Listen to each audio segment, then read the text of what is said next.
여보, 나 회사 그만뒀어. 30년을 함께 살아온 남편이 저녁 밥상 앞에서 아무렇지도 않게 던진 말이 그것이었습니다. 그것도 이미 그만두고 나서 퇴직금까지 손에 쥔 다음에야 꺼낸 말이었습니다. 저는 그 순간 숟가락을 내려놓으며 생각했습니다. 이 사람이 지금 제정신인가?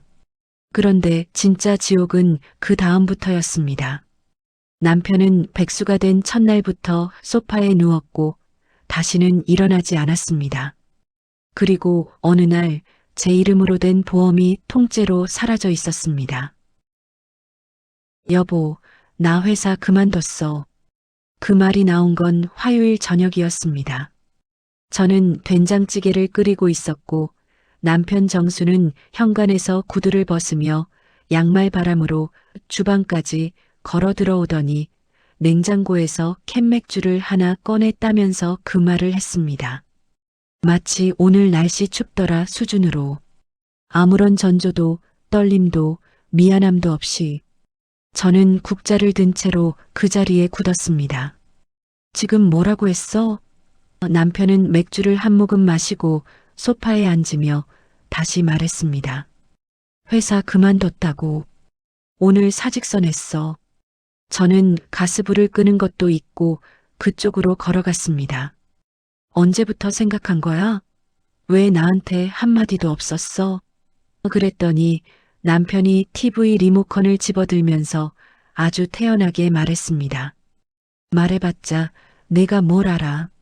어차피 내가 결정할 일이잖아. 저는 그 순간 귀를 의심했습니다. 26에 만나 30년을 함께 살아온 사람이 두 아이를 같이 키운 사람이 지금 저한테 당신이 뭘 알겠냐고 했습니다. 그러면서 채널을 스포츠로 돌렸습니다. 야구 중계가 시작됐습니다. 저는 그 자리에 서서 한참을 아무 말도 못했습니다. 겨우 정신을 차리고 물었습니다. 왜 그만뒀어? 무슨 일 있었어? 그러자 남편이 한숨을 쉬며 말했습니다. 팀장이 나를 너무 무시해. 23년을 일했는데 요즘 온 젊은 것들한테 치이고 내 나이에 그 꼴은 못 봐. 저는 그 말을 듣고 잠깐 생각했습니다. 그래, 직장 생활이 힘들었겠지. 그런데 그러면 상의를 했어야지. 그러면 같이 방법을 찾았어야지. 왜 통보냐고, 왜 나는 아무것도 모르냐고. 그렇게 말하려는데 남편이 먼저 입을 열었습니다. 그리고 솔직히 나 너무 지쳤어. 이제 좀 쉬고 싶어. 쉬고 싶다는 말을 들으면서 저는 뭔가 불길한 예감이 왔습니다. 그 예감은 다음 날 아침에 바로 현실이 됐습니다. 다음 날 아침 6시 반, 저는 평소처럼 일어나 밥을 지었습니다. 남편은 원래 7시 출근이었으니까요. 그런데 7시가 됐는데 남편이 나오질 않았습니다. 방문을 두드렸더니 안에서 소리가 났습니다. 나 오늘 안 가도 돼. 저는 순간 오늘 무슨 날인가 달력을 봤습니다. 평범한 수요일이었습니다. 왜? 그랬더니 남편이 문을 열고 나왔는데 트레이닝복 차림이었습니다. 그리고 소파에 가서 누우면서 말했습니다. 나 백수잖아. 이제 안 나가도 되잖아. 저는 출근 준비를 하면서 최대한 차분하게 물었습니다. 그럼 취업 준비는 언제부터 할 거야? 남편이 눈을 반쯤 감은 채 말했습니다. 당분간 쉬면서 생각해 볼게. 저는 그 당분간이 어느 정도를 의미하는 건지 다시 물었습니다. 한 달? 2달? 남편이 귀찮다는 듯 몸을 돌리며 말했습니다. 몰라. 그냥 좀 쉬게 해줘. 왜 이렇게 다그쳐? 다그친 게 아니었습니다. 저는 그냥 언제쯤 우리 살림이 다시 정상으로 돌아오는지 알고 싶었을 뿐입니다. 저 혼자 버는 월급으로 두 사람 생활을 감당해야 하는 상황이 얼마나 이어질지 그게 궁금했을 뿐입니다. 그런데 그 질문이 다그침이 됐습니다. 저는 그냥 출근했습니다. 퇴근하고 돌아오니 집 상태가 아침 그대로였습니다.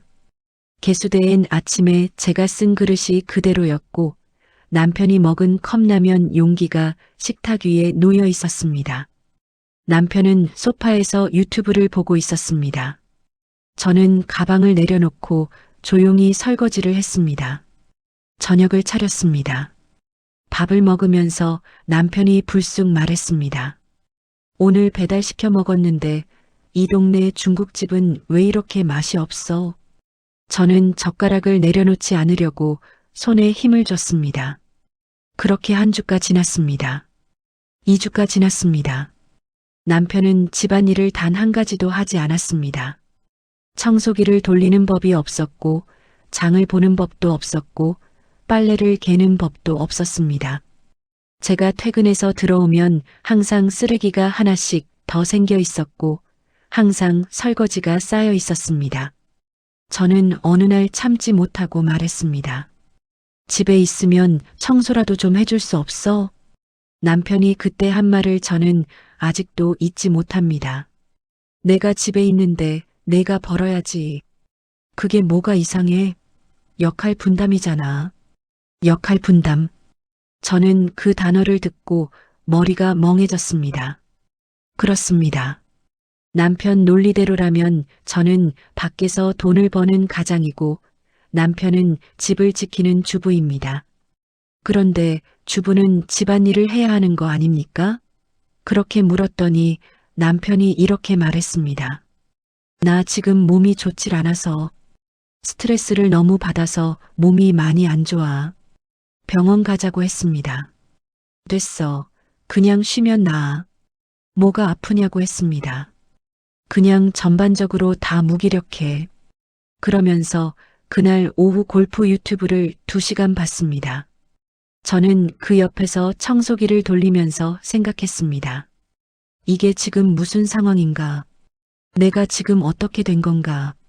30년 결혼 생활에서 저는 한 번도 혼자라고 느낀 적이 없었습니다. 그런데 그 순간 저는 이 집안에서 완전히 혼자라는 걸 처음으로 느꼈습니다. 그리고 그 고독보다 더 저를 무너뜨린 건 다음 달 날아온 카드 명세서였습니다. 카드 명세서를 받아든 날은 목요일이었습니다. 저는 퇴근하고 우편함을 열었다가 봉투를 보는 순간부터 손이 떨렸습니다. 남편 명의 카드 2장에서 한 달 새 빠져나간 금액이 280만 원이었습니다. 저는 현관에 서서 그 명세서를 처음부터 끝까지 읽었습니다. 배달앱 결제가 23건, 편의점이 18건, 그리고 눈에 확 들어오는 항목 하나. 실내 골프 연습장 3개월 등록비 35만 원. 몸이 안 좋다는 사람이 골프 연습장을 끊었습니다. 저는 신발도 제대로 못 벗고 들어가서 남편한테 명세서를 내밀었습니다. 이게 뭐야? 남편은 소파에서 몸을 일으키지도 않고 흘깃 쳐다보더니 말했습니다. 카드 명세서잖아. 저는 숨을 한번 고르고 말했습니다. 골프 연습장은 뭐야? 몸이 안 좋다며. 그랬더니 남편이 진심으로 억울한 표정을 지으며 말했습니다. 운동을 해야 몸이 낫지. 그냥 누워있으면 더 안 좋아. 저는 그 말을 듣고 잠깐 눈을 감았습니다. 이 사람이 지금 진심으로 하는 말인지 저를 놀리는 건지 분간이 안 됐습니다. 이 돈 어디서 난 거야? 물었습니다. 남편이 시원하게 대답했습니다. 생활비 통장에서 썼지 어디서 나겠어. 저는 그 말을 듣고 바로 통장 앱을 열었습니다. 제가 매달 생활비로 넣어두는 통장이었는데 잔액이 12만 원이었습니다. 남편이 그 통장을 현금 인출기처럼 쓰고 있었던 겁니다. 저는 목소리를 최대한 낮추고 말했습니다. 앞으로 생활비는 정해진 금액만 쓰고 개인 용돈은 따로 정하자. 그랬더니 남편이 이렇게 말했습니다. 나 지금 수입이 없잖아. 나한테 용돈을 어떻게 정해. 필요한 거 쓰는 거지. 필요한 거. 하루에 한 번 이상 시키는 배달 음식이 필요한 거고 하루에 2번씩 들르는 편의점이 필요한 거고 몸이 안 좋다는 사람의 골프 연습장이 필요한 겁니다. 저는 그날 밤 이불을 뒤집어 쓰고 속으로만 울었습니다. 소리를 내면 남편이 또 뭐라고 할 것 같아서. 그런데 진짜 문제는 돈이 아니었습니다. 진짜 문제는 이 사람이 제 생활 전체를 당연하게 여기기 시작했다는 것이었습니다.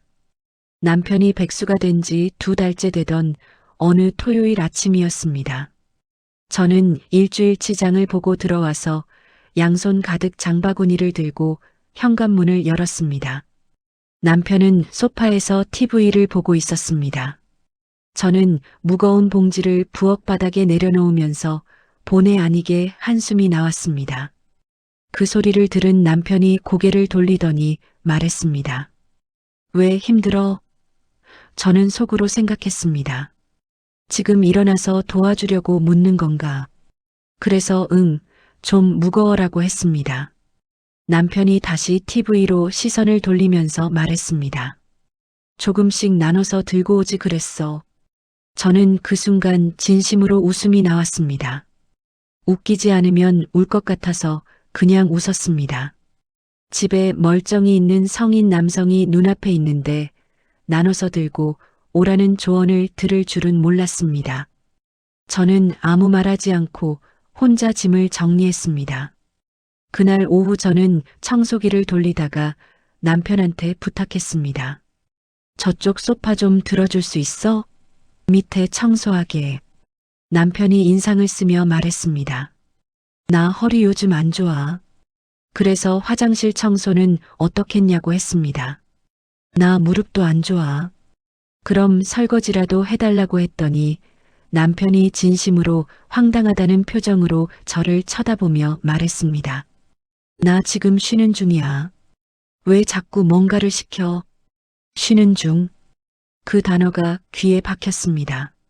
저는 새벽 6시에 일어나 밥을 짓고 버스 2번 갈아타서 출근하고 6시간을 꼬박 앉아서 격리 일을 하고 퇴근길에 장을 보고 집에 와서 저녁을 차리고 설거지를 하고 빨래를 돌리고 남편 다음 날 먹을 반찬을 미리 해두고 자는 사람이었습니다.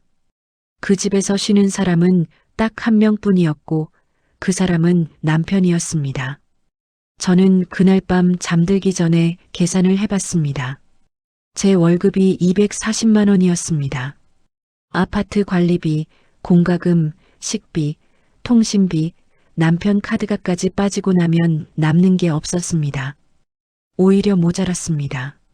저는 그때까지 비상금으로 조금씩 모아둔 돈을 꺼내 쓰고 있었습니다. 노후를 위해 한 푼씩 모아온 돈이었습니다. 어느 날은 퇴근하고 들어왔더니 남편이 기분이 좋아 보였습니다. 소파에 앉아 휘파람을 불고 있었습니다. 뭔가 좋은 일이 있나 싶었습니다. 오늘 좋은 일 있어? 물었더니 남편이 환하게 웃으며 말했습니다. 오늘 골프 연습장에서 드라이버 기록이 확 늘었어. 코치가 칭찬해줬거든. 저는 외투도 못 벗은 채로 그 자리에 서 있었습니다. 드라이버 기록이 늘었다는 말을 자랑스럽게 하는 사람 앞에서 저는 할 말을 완전히 잃어버렸습니다. 그리고 그 주 금요일 저녁 남편이 갑자기 나 내일 친구들이랑 라운딩 한번 나가려고라고 했습니다. 골프장 필드 라운딩이었습니다. 비용이 얼마냐고 물었습니다. 캐디피 포함해서 15만 원 정도? 저는 그 말을 듣고 잠시 생각했습니다. 수입이 없으니 그 돈도 결국 생활비 통장에서 나간다는 뜻이었습니다. 안 된다고 했습니다. 남편 얼굴이 굳었습니다. 친구들이랑 약속인데 나 쪽팔리게 하려고? 저는 말했습니다. 돈이 없어. 남편이 말했습니다. 당신이 벌잖아. 왜 내가 눈치를 봐야 해? 저는 그날 밤 남편이 잠든 걸 확인하고 조용히 거실에 나와 앉아 생각했습니다. 이 결혼을 내가 얼마나 더 해야 하는 건가? 그런데 그 다음 날 아침 저는 그 생각을 채 정리하기도 전에 전혀 다른 충격을 마주하게 됩니다. 남편 양복 주머니에서 발견한 영수증 한 장이 제 머릿속을 완전히 뒤집어 놓았습니다. 남편 양복 주머니에서 나온 영수증은 꽤 구겨져 있었습니다. 세탁소에 맡기기 전에 주머니를 확인하는 건 30년째 제 몫이었습니다. 펼쳐보니 강남 쪽 일식집 영수증이었는데 금액이 12만 원이었습니다. 날짜는 제가 야근하던 날 저녁이었고 인원은 2명이었습니다. 저는 그 영수증을 주방 서랍에 조용히 넣어두었습니다. 아직은 때가 아니었습니다. 일단 돈부터 파악해야 했습니다. 그날부터 저는 통장을 전부 꺼내 정리하기 시작했습니다. 부부 공동 생활비 통장, 남편 개인 통장, 그리고 제 명의로 된 통장들. 숫자를 하나씩 들여다보는데 손이 떨렸습니다. 남편이 백수가 된 지 넉 달 사이에 공동 통장에서 빠져나간 돈이 총 700만 원이 넘었습니다. 배달, 편의점, 골프 연습장, 필드 라운딩, 그리고 출처를 알 수 없는 현금 인출이 수십 건이었습니다. 저는 남편 개인 통장 내역도 확인해 보려 했는데 비밀번호가 바뀌어 있었습니다. 언제 바꿨는지 저는 몰랐습니다. 그냥 아무 생각 없이 넘겼던 것들이 그 순간 하나씩 맞물리기 시작했습니다. 그러다 보험 서류를 꺼내게 됐습니다. 저는 결혼한 첫 해부터 종신보험 하나를 들어왔습니다. 매달 22만 원씩 23년을 부어온 보험이었습니다. 단 한 번도 연체한 적 없이 꼬박꼬박 납입한 노후 자금이나 다름없는 보험이었습니다. 저는 그 보험 증권을 꺼내 보험사 앱을 열어 현황을 확인하려 했습니다. 그런데 화면에 뜬 문구가 이것이었습니다. 해지 완료. 저는 그 화면을 보면서 처음에는 앱이 오류가 난 줄 알았습니다. 다시 껐다 켰습니다. 해지 완료. 해지 일자는 2달 전이었고 해지 환급금 수령 계좌는 남편 개인 계좌로 되어 있었습니다. 금액은 4,100만 원이었습니다. 저는 그 자리에서 한동안 숨을 쉬지 못했습니다. 4,100만 원. 23년치 납입금이 녹아있는 돈이었습니다. 제가 반찬값 아끼고 옷 한 벌 제대로 못 사 입으면서 매달 부어온 돈이었습니다. 그 돈이 제 동의도 없이 제가 모르는 사이에 남편 계좌로 들어가 있었습니다. 저는 보험사에 바로 전화했습니다. 어떻게 이게 가능하냐고 물었습니다. 상담원이 말했습니다. 계약자 본인이 직접 내 방에서 신분증과 도장을 지참해 해지 신청을 했다고. 그 계약자가 바로 저였습니다. 그런데 저는 보험사에 간 적이 없었습니다. 저는 이 보험을 해지한 적이 없었습니다. 남편이 제 도장을 쓴 겁니다. 서랍 안에 보관하던 제 인감 도장을요. 저는 전화를 끊고 거실로 나갔습니다. 남편은 소파에서 낮잠을 자고 있었습니다. 저는 남편 어깨를 흔들었습니다. 남편이 눈을 비비며 일어났습니다. 저는 핸드폰 화면을 들이밀었습니다. 이게 뭐야? 남편이 화면을 보더니 잠시 아무 말도 하지 않았습니다. 그러더니 이렇게 말했습니다. 우리 돈이잖아. 저는 그 말을 듣고 목소리가 나오질 않았습니다. 우리 돈, 제 명의로 된 제가 23년을 납입한 제 노후를 위한 보험을 해지하고 가져간 4,100만 원이 우리 돈이라고요. 그 돈 어디 있어? 물었습니다. 남편이 시선을 피하며 말했습니다. 썼어. 얼마나 썼냐고 물었습니다. 거의 다. 저는 그 말을 듣는 순간 머릿속이 하얘졌습니다. 거의 다라는 게 얼마야? 목소리가 떨렸습니다. 남편이 말했습니다. 한 300 정도 남았나? 4,100만 원 중에 300만 원이 남았다는 뜻이었습니다. 그 돈을 넉 달 만에 썼다는 뜻이었습니다. 저는 그 돈이 어디 갔는지 물었습니다. 남편은 한참 말이 없다가 천천히 입을 열었습니다. 빚 좀 갚고 나머지는 생활하면서 썼어. 빚이 있었냐고 물었습니다. 남편이 말했습니다. 좀 있었어. 얼마나 있었냐고 물었습니다. 남편이 대답하지 않았습니다. 저는 그날 밤 잠을 자지 않고 남편 앞에 앉아서 모든 걸 털어놓으라고 했습니다. 2시간 가까이 걸렸습니다.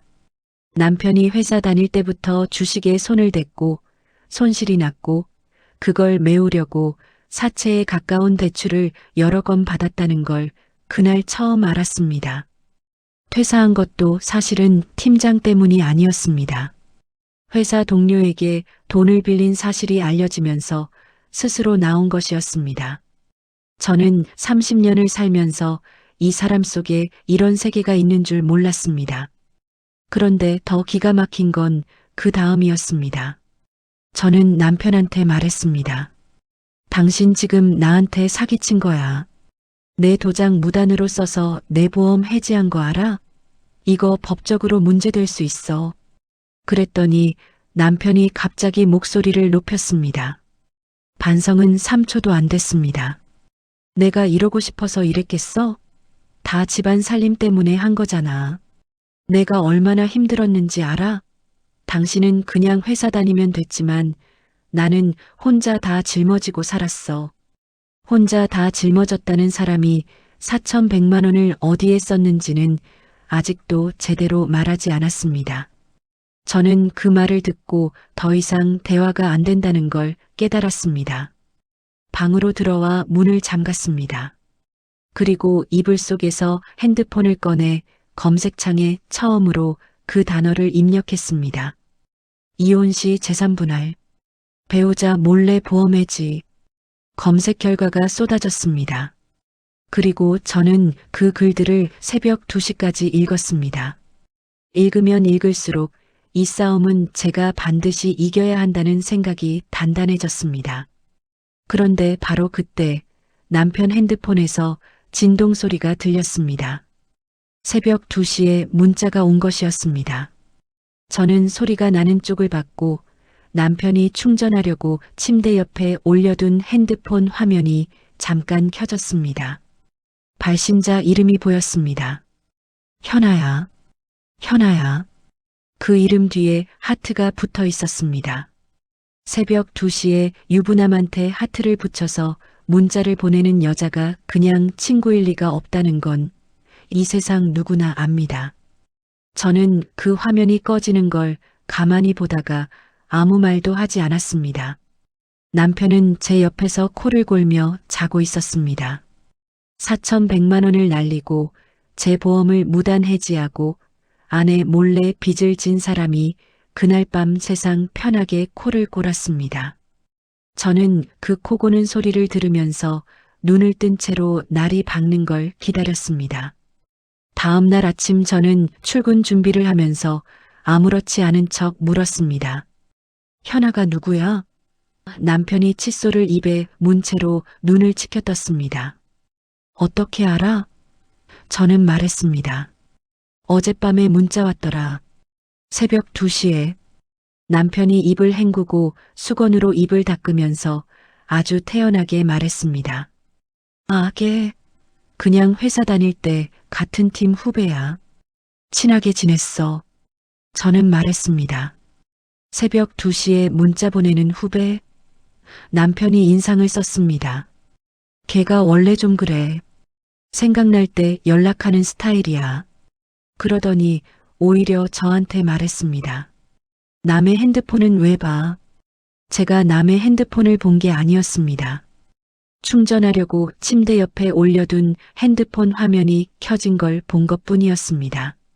그런데 어느새 저는 핸드폰을 몰래 들여다본 나쁜 아내가 돼 있었습니다.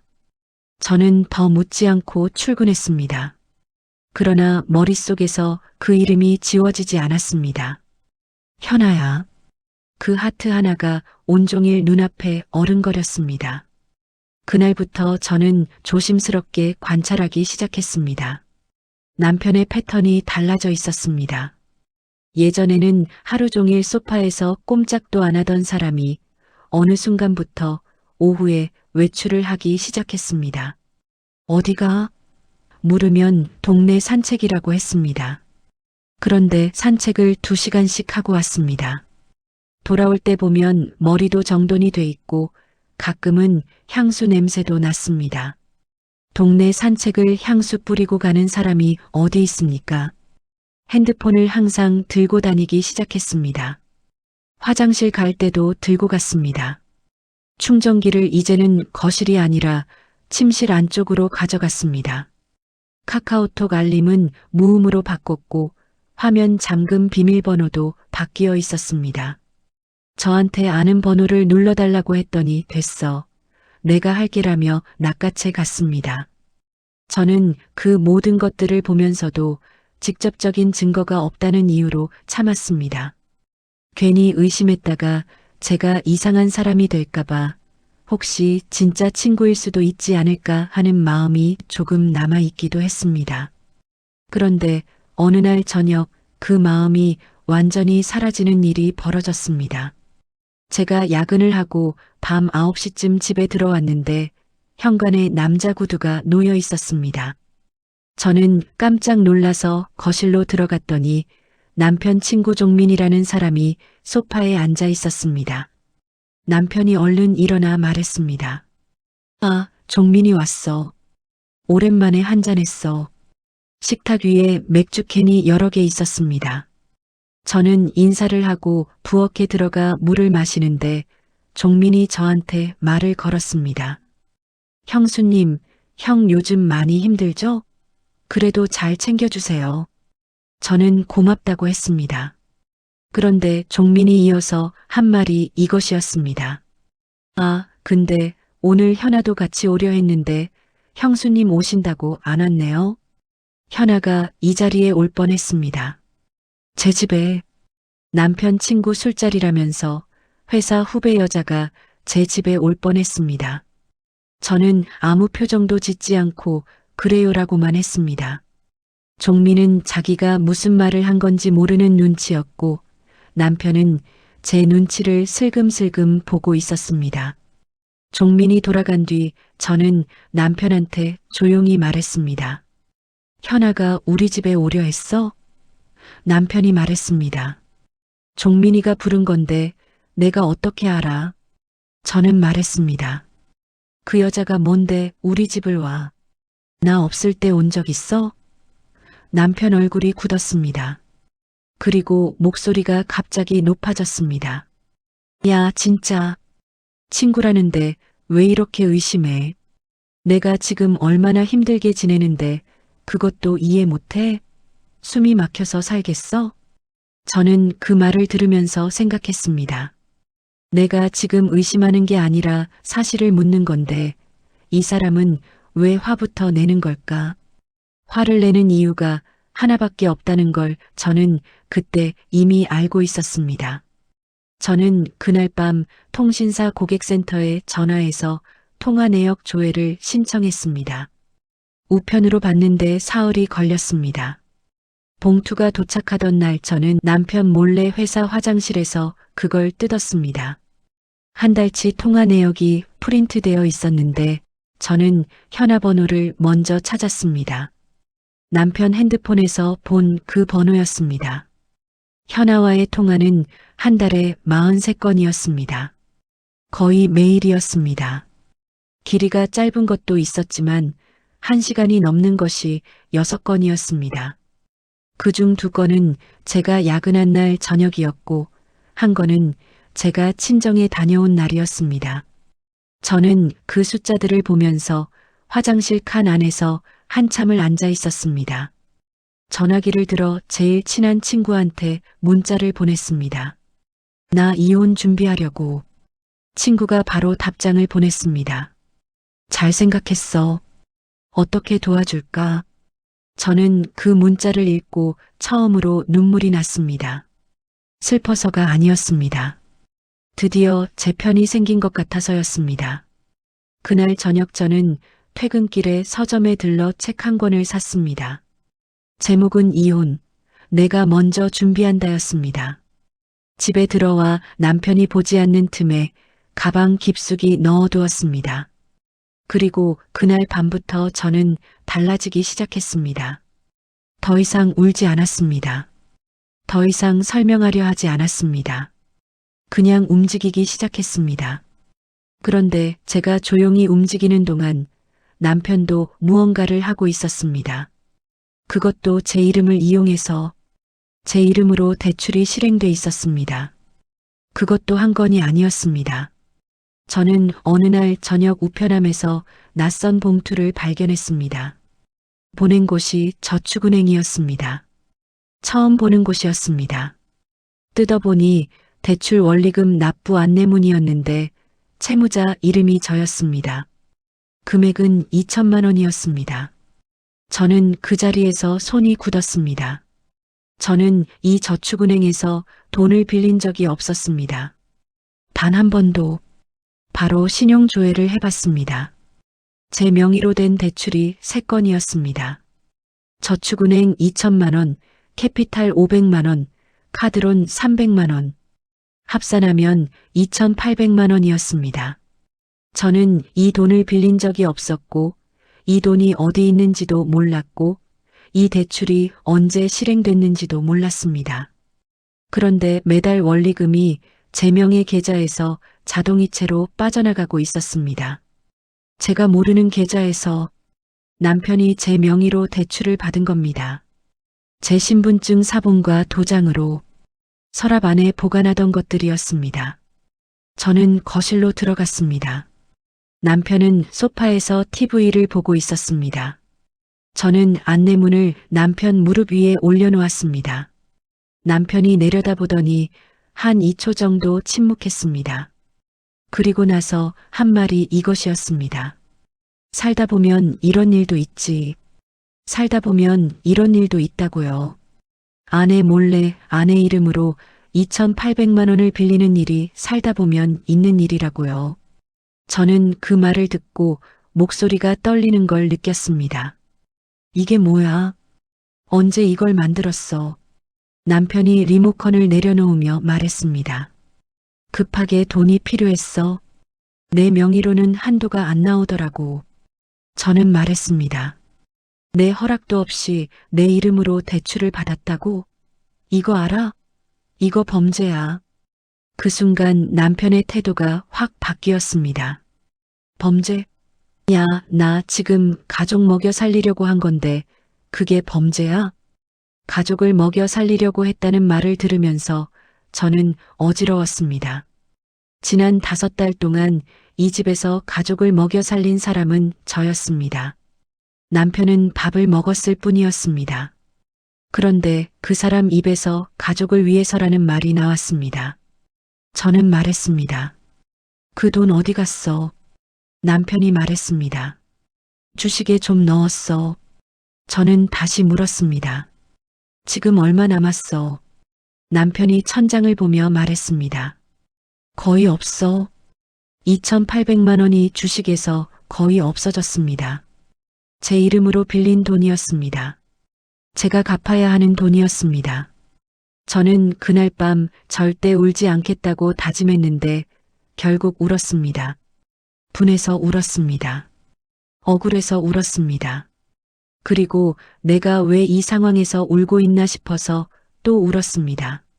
한참을 울고 나서 눈을 닫고 나오니 남편이 주방에서 라면을 끓이고 있었습니다. 저를 보더니 말했습니다. 배고프지? 니도 한 그릇 끓여줄까? 저는 그 말에 아무 대답도 하지 않고 방으로 들어갔습니다. 다음 날 저는 이혼 전문 변호사 상담을 예약했습니다. 사무실은 회사 근처였습니다. 점심시간을 이용해서 갔습니다. 변호사는 제 얘기를 다 듣고 나서 말했습니다. 명예 도용에 가까운 행위이고 보험 무단 해지도 마찬가지로 법적으로 다툴 수 있다고. 저는 그 말을 들으면서 처음으로 제가 혼자가 아니라는 느낌을 받았습니다. 사무실에서 돌아오는 길에 저는 마음을 굳혔습니다. 이제 싸울 준비를 해야 했습니다. 그런데 그날 저녁 제가 미처 예상하지 못한 일이 기다리고 있었습니다. 남편이 먼저 말을 꺼낸 것이었습니다. 소파에 앉아 두 손을 모으고 처음 보는 표정으로 저를 쳐다보며 말했습니다. 나 솔직하게 얘기할게. 저는 건너편 의자에 앉았습니다. 남편이 말을 이었습니다. 현아랑 많이 가까워진 거 맞아. 근데 그게 다 당신 때문이야. 저는 그 말을 듣고 귀를 의심했습니다. 제 때문이라고요. 남편이 계속 말했습니다. 당신이 날 너무 숨막히게 했잖아. 맨날 돈 얘기, 취업 얘기, 잔소리. 집에 있으면 편해야 하는데 나는 집에 있는 게 제일 불편했어. 그러니까 나도 모르게 이해해주는 사람한테 기대게 된 거잖아. 저는 잠자코 들었습니다. 남편이 목소리를 조금 낮추며 덧붙였습니다. 당신이 나를 이렇게 만든 거야. 그거 알아? 당신이 나를 이렇게 만들었다. 보험을 무단 해지한 것도, 명의를 도용해서 대출을 받은 것도, 다른 여자와 가까워진 것도 전부 제가 잔소리를 해서 그렇게 됐다는 뜻이었습니다. 저는 그 말을 듣는 동안 이상한 느낌이 들었습니다. 화가 나야 하는데 화가 안 났습니다. 어처구니가 없어서 오히려 머릿속이 맑아지는 느낌이었습니다. 저는 천천히 말했습니다. 내가 잔소리를 한 게 뭔데? 남편이 말했습니다. 취업하라고, 돈 아끼라고, 집안일 해달라고. 맨날 그것만 했잖아. 저는 말했습니다. 그게 잔소리야? 그게 같이 사는 거잖아. 남편이 인상을 쓰며 말했습니다. 당신은 나를 사람으로 안 봐. 그냥 돈 버는 기계로만 봤잖아. 저는 속으로 생각했습니다. 돈 버는 기계로 봤다면 지금 이 상황이 왜 벌어졌겠습니까? 돈을 버는 기계는 저 혼자였는데. 그런데 남편은 멈추지 않았습니다. 이번엔 눈물까지 글썽이며 말했습니다. 나 사실 많이 힘들었어. 회사에서 치이고 집에 와도 편하지 않고 아무도 내 편이 없는 것 같고 현아가 처음으로 내 얘기를 들어준 거야. 그게 잘못이야? 저는 그 눈물을 보면서 이 사람이 지금 피해자인지 가해자인지 헷갈리게 만들려 한다는 걸 알아챘습니다. 30년을 살아오면서 이 사람이 울면 제가 먼저 미안해했습니다. 그게 이 사람이 저한테 써온 방법이었습니다. 그런데 그날은 달랐습니다. 저는 그 눈물을 보고 아무것도 느끼지 않았습니다. 그냥 조용히 말했습니다. 할 말 다 했어? 남편이 눈을 깜빡이며 저를 쳐다봤습니다. 저는 일어서면서 말했습니다. 나도 할 말 있는데 그건 변호사 통해서 할게. 남편 얼굴이 순식간에 굳었습니다. 변호사? 무슨 변호사? 저는 방으로 들어오면서 말했습니다. 이혼 전문 변호사. 그리고 문을 닫았습니다. 문 너머에서 남편이 소리쳤습니다. 야, 이게 무슨 소리야? 나와봐. 대화 좀 하자고. 저는 그 소리를 들으면서 침대에 앉아 핸드폰을 열었습니다. 변호사한테 문자를 보냈습니다. 다음 주 정식 선임 진행하고 싶습니다. 답장이 바로 왔습니다. 네, 준비해드리겠습니다. 저는 핸드폰을 내려놓고 처음으로 깊게 숨을 들이마셨습니다. 문 밖에서는 아직도 남편이 소리를 치고 있었지만 그 소리가 이상하게도 멀게 느껴졌습니다. 저는 그날 밤 오랜만에 일찍 잠들었습니다. 더 이상 설득할 필요도 이해시킬 필요도 없다는 걸 알았기 때문입니다. 이제 다음 할 일은 딱 하나였습니다. 증거를 모으는 것이었습니다. 증거를 모은다는 게 처음엔 막막했습니다. 저는 드라마에서 보던 것처럼 탐정을 고용하거나 몰래카메라를 설치하는 그런 사람이 아니었습니다. 평생 남편 밥이나 챙기고 살림이나 하던 56살 여자였습니다. 그런데 변호사가 첫 상담에서 한 말이 머릿속에 박혀 있었습니다. 감정은 재판에서 아무 소용이 없습니다. 숫자와 서류만 남깁니다. 저는 그 말을 수첩에 받아 적었습니다. 그리고 그날부터 달라졌습니다. 제일 먼저 한 일은 통장 정리였습니다. 제 명의로 된 통장을 전부 새 비밀번호로 변경했습니다. 월급 통장은 남편이 모르는 새 계좌로 옮겼습니다. 회사 격리로 일하면서 급여 이체 계좌 변경 정도는 혼자 처리할 수 있었습니다. 남편이 그 사실을 알아챈 건 월급날 이후였습니다. 월급날 저녁에 남편이 핸드폰을 들고 나오더니 말했습니다.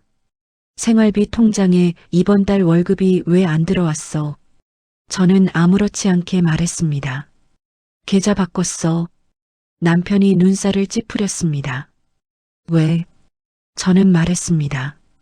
그냥 관리하기 편하게. 남편이 잠시 저를 쳐다보다가 말했습니다. 생활비는 어떻게 해? 저는 말했습니다. 필요한 것 있으면 말해. 내가 직접 살게. 남편 얼굴이 굳었습니다. 그러나 뭐라 말을 못했습니다. 자기가 뭘 잘못했는지는 알고 있었으니까요. 그 다음은 서류 수집이었습니다. 저는 보험사에 직접 찾아가서 해지 경위서를 요청했습니다.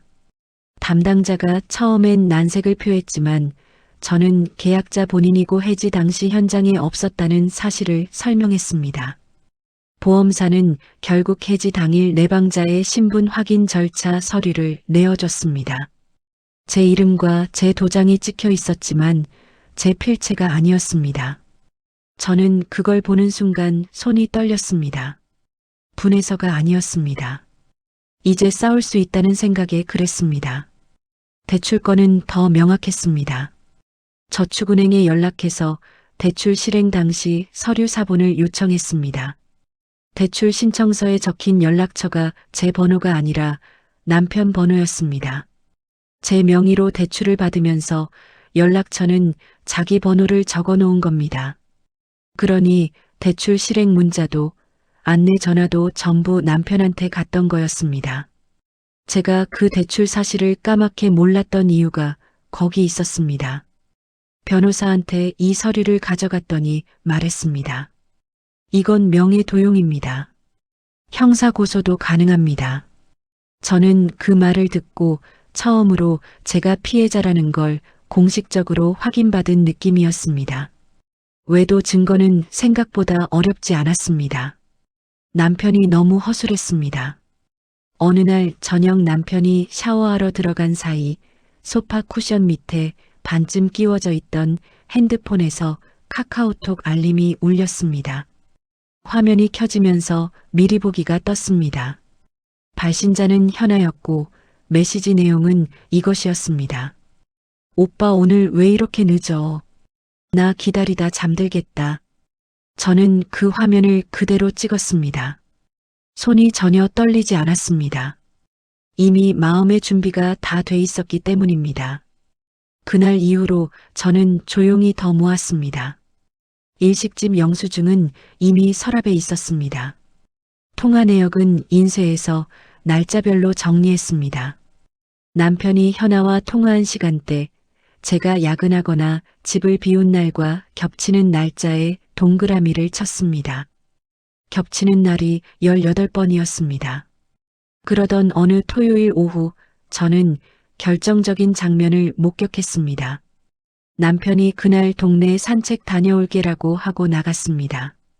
저는 1시간쯤 뒤에 볼 일이 있어서 밖에 나갔다가 골목 어귀에서 남편을 봤습니다. 혼자가 아니었습니다. 옆에 40대로 보이는 여자가 있었는데 두 사람이 나란히 걸으며 이야기를 하고 있었습니다. 저는 그 자리에 굳어버렸습니다. 남편은 저를 아직 보지 못했습니다. 저는 핸드폰을 꺼내 사진을 찍었습니다. 2장 찍었습니다. 두 사람이 나란히 걷는 뒷모습이 선명하게 찍혔습니다.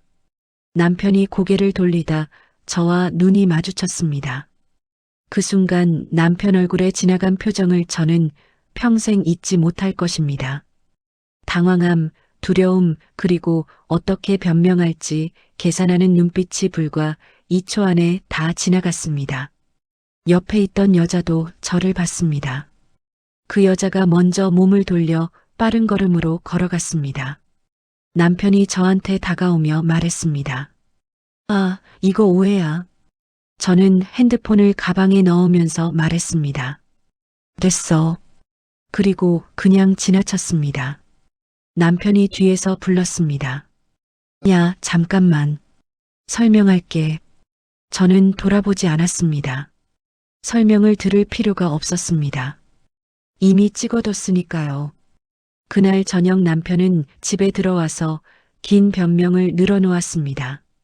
그냥 같이 걷게 된 것뿐이라고, 동네에서 우연히 마주쳤다고, 아무 사이도 아니라고. 저는 밥을 먹으면서 그래만 했습니다. 남편이 제 반응이 이상한지 말을 멈추고 저를 쳐다봤습니다. 왜 아무 말 안 해? 저는 말했습니다. 할 말 없어.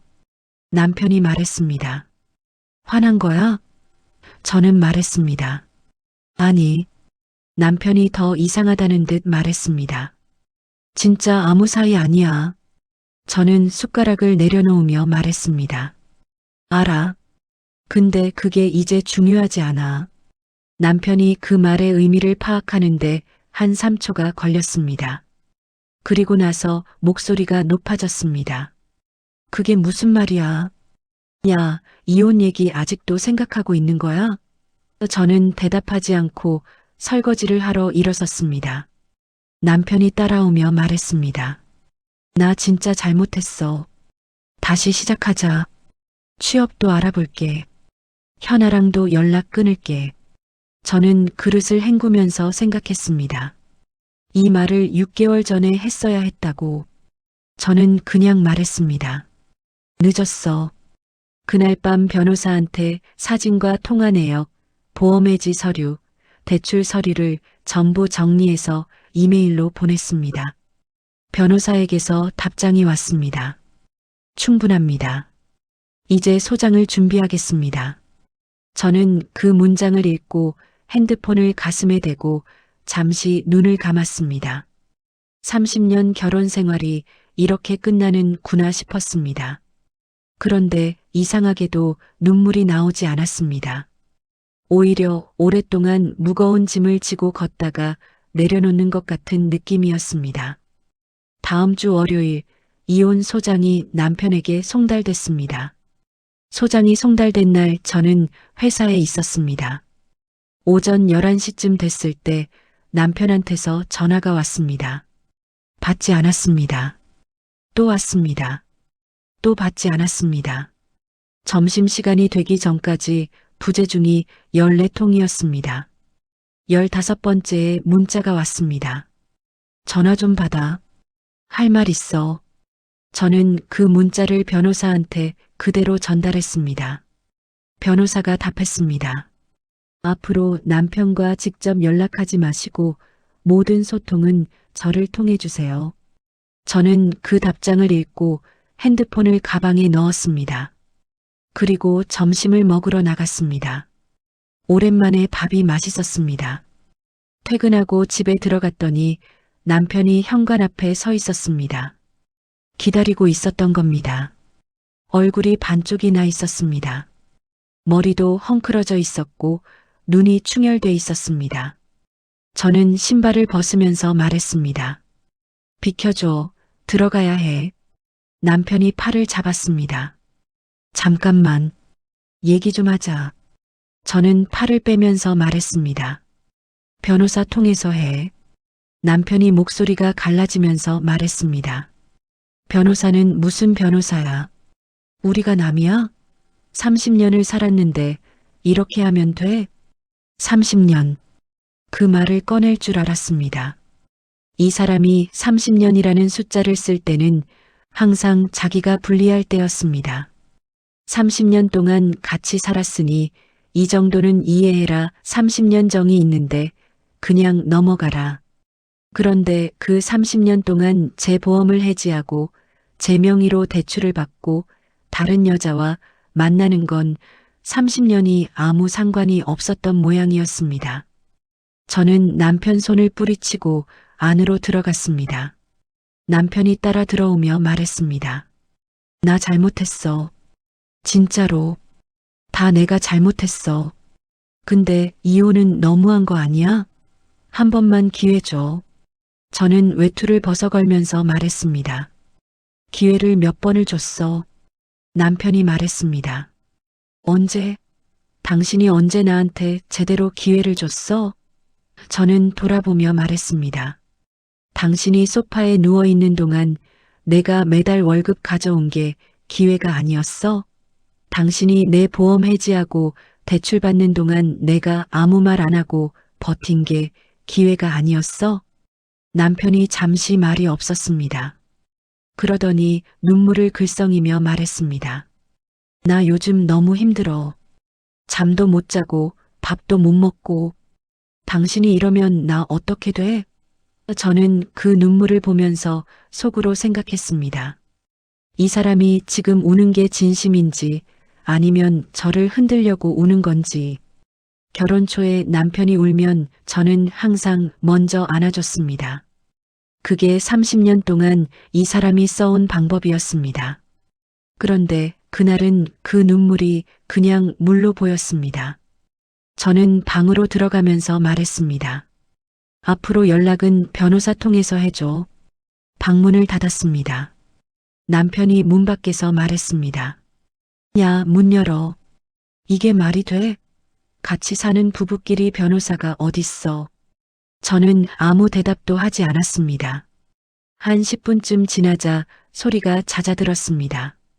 그런데 사흘 뒤 남편의 태도가 완전히 바뀌었습니다. 눈물 작전이 안 통하자 이번엔 다른 방법을 꺼내든 겁니다. 남편이 어느 날 저녁 식탁에 앉더니 서류 같은 걸 꺼내 펼쳤습니다. 그리고 아주 냉정한 얼굴로 말했습니다. 나도 변호사 선임했어. 저는 밥을 먹으면서 잘했네라고 했습니다. 남편이 말했습니다. 재산 분할 얘기하자. 나도 이 집에 기여한 거 있어. 절반은 내 거야.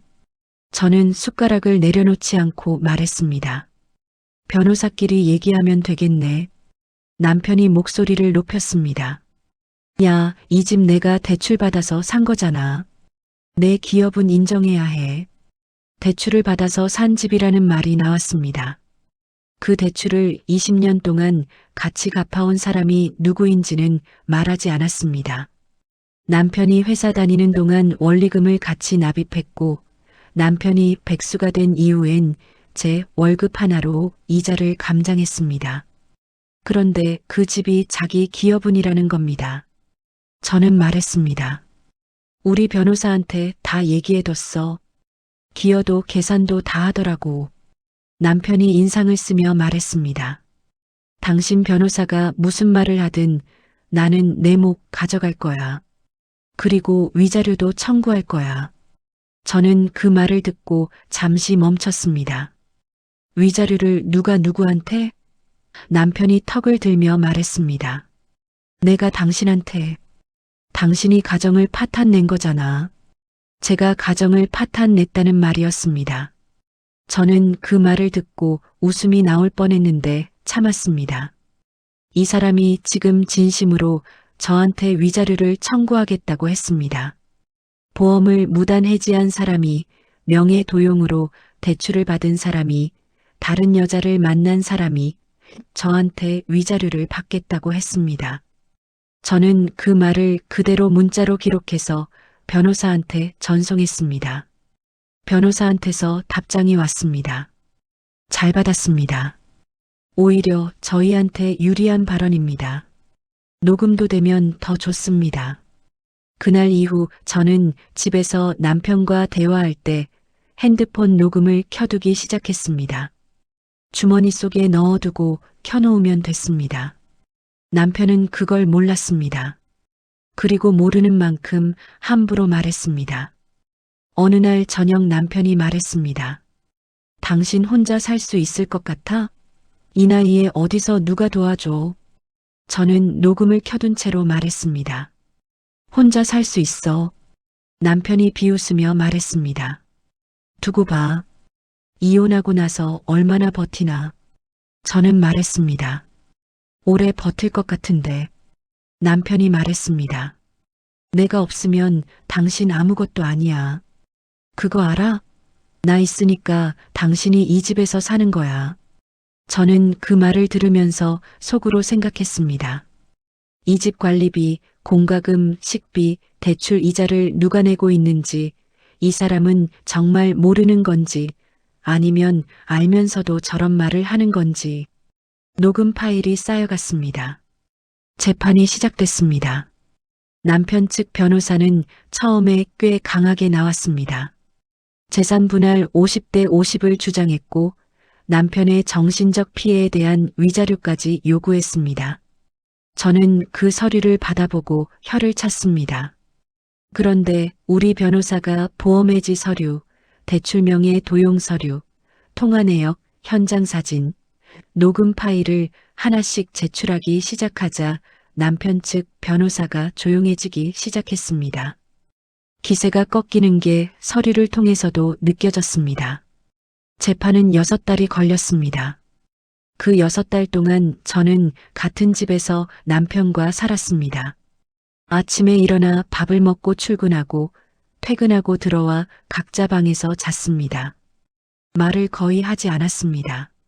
남편은 중간에 한 번 더 울었고 한 번은 소리를 질렀고 한 번은 현아와 연락을 끊었다는 카카오톡 캡처를 들고 와서 보여줬습니다. 저는 그때마다 같은 말을 했습니다. 변호사 통해서 해. 그리고 마침내 판결 날짜가 잡혔습니다. 판결 날 아침 저는 평소보다 일찍 일어났습니다.